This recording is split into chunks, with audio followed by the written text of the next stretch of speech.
19 Desember 1948, Belanda kembali menyerang Indonesia dan melanggar perjanjian Renville.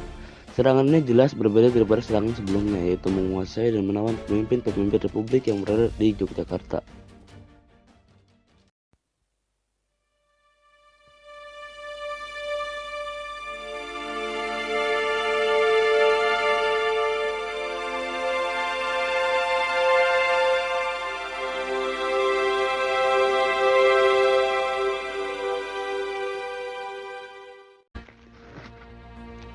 Tidak lama setelah ibu kota Republik Indonesia di Yogyakarta dikuasai Belanda dalam agresi militer Belanda yang kedua, mereka berulang kali menyiarkan berita bahwa Indonesia sudah tidak ada lagi, karena para pemimpinnya seperti Soekarno, Hatta, dan Syarif Saipudin sudah menyerah dan ditahan. Mendengar berita bahwa tentara Belanda telah menduduki ibu kota Yogyakarta dan menangkap sebagian besar pimpinan pemerintah Republik Indonesia, tanggal 19 Desember sore hari, Mr. Syarifuddin Prawira Negara bersama Kolonel Hidayat Panglima Tentara dan Teritorium Sumatera mengunjungi Mr. Teguh Muhammad Hasan sebagai Gubernur Sumatera sekaligus Ketua Komisaris Pemerintah Pusat di kediamannya. Untuk mengadakan perundingan, malam itu juga mereka meninggalkan Bukit Tinggi menuju Halaban, serta Sultan Muhammad Rashid selaku Gubernur Militer Sumatera Tengah menyingkir ke Kota Tinggi. Sejak itu, PDRI menjadi musuh nomor 1 Belanda.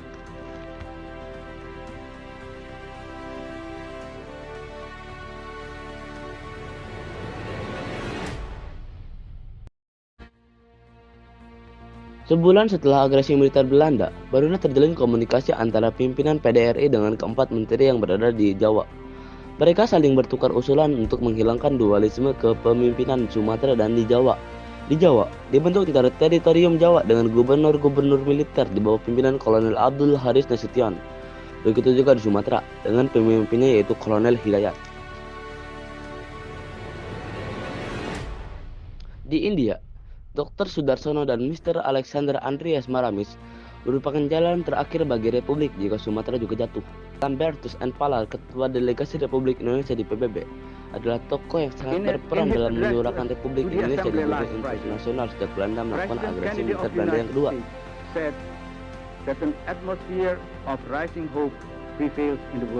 Dalam situasi ini, secara de facto, Mr. Syarifuddin Prawira Negara adalah kepala pemerintah Republik Indonesia. Menjelang pertengahan 1949, posisi Belanda makin terjepit. Dunia internasional mengecam agresi militer Belanda, sedang di Indonesia, pasukannya tidak pernah berhasil berkuasa penuh. Ini memaksa Belanda menghadapi Republik Indonesia di meja perundingan. Belanda memilih berunding dengan utusan Soekarno dan Hatta yang ketika itu statusnya masih menjadi tawanan. Perundingan itu menghasilkan perjanjian Royan-Royan. Hal ini membuat para tokoh PDRI tidak senang. Jenderal Sudirman mengirimkan kawat kepada Syarifuddin mempertanyakan kelayakan para tahanan maju ke meja perundingan. Tetapi Syarifuddin berpikiran untuk mendukung dilaksanakannya perjanjian Royan-Royan. Setelah perjanjian Royan-Royan, Muhammad Nasir meyakinkan Syarifuddin Prawira Negara untuk datang ke Jakarta, menyelesaikan dualisme pemerintah Republik Indonesia yaitu PDRI yang dipimpinnya dan Kabinet Hatta yang secara resmi tidak dibubarkan. Pada sidang tersebut, secara formal Syarifuddin Prawira Negara menyerahkan kembali mandatnya. Sehingga dengan demikian, Muhammad Hatta selain sebagai wakil presiden, kembali menjabat sebagai Perdana Menteri. Setelah serah terima secara resmi pengembalian mandat dari PDRI, tanggal 14 Juli, pemerintah Republik Indonesia menyetujui hasil persetujuan Royan-Royan. Sedangkan, KNIP baru mengesahkan persetujuan tersebut pada tanggal 25 Juli 1949. Hal ini menandai berakhir tugasnya PDRI sebagai penyambung nyawa bagi Republik Indonesia. Setelah 7 bulan lamanya PDRI mengarungi lebatnya hutan Sumatera demi satu tujuan, yaitu eksistensi Republik Indonesia di mata internasional.